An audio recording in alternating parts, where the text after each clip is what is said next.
Paano ito? Dito sa Ilocos Norte, sino mag-aakala na ito ay isang tulay? Sandro Marcos, pakipaliwanag ito. So magandang araw po sa inyong lahat mga kapalarista. Nakikita nyo ba? Yang tulay na yan ha? Yan yung tulay na tinayuan ni Tababoy.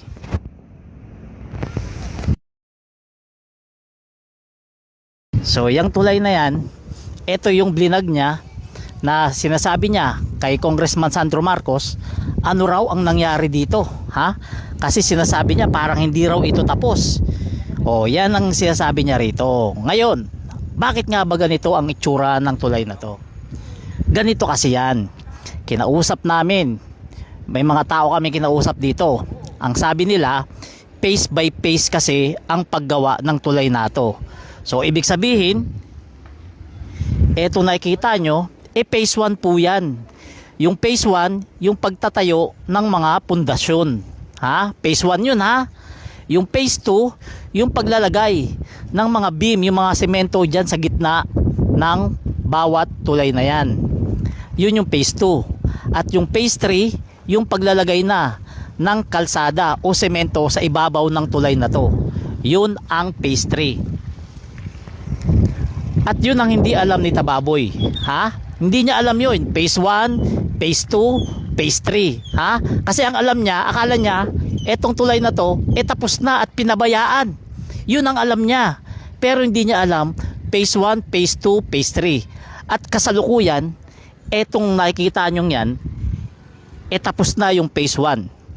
At phase 2 na ang sunod dyan, maglalagay na sila ng beam o semento sa bawat taas ng tulay ng pundasyon na yan. At phase 3, maglalagay na ng semento doon sa pinakaibabaw ng beam. So maliwanag na mga kababayan ha, maliwanag na. Kasi eto, hindi pinaliwanag ni Tababoy. Palibasa, hindi niya alam yung detalye at inamin niya naman yan. Hindi niya alam ang detalye rito. Basta ang alam lang niya, banat lang siya ng banat. Diba? Makasira lang kay Congressman Sandro Marcos. Kaya sana, bago ka mag-vlog sa susunod, alamin mo yung mga detalye.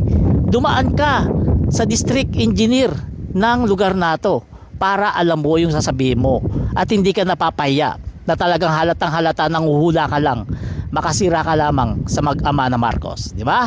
So kayo mga kapalarista, itsura pa lang nito, wag kayo magpapabudol ha, di ba? So pag nag-vlog ulito sa susunod, pagtawanan nyo na lang kasi itsura nito katawa-tawa naman, di ba? So hanggang dito na lang, please like and share this video. Salamat.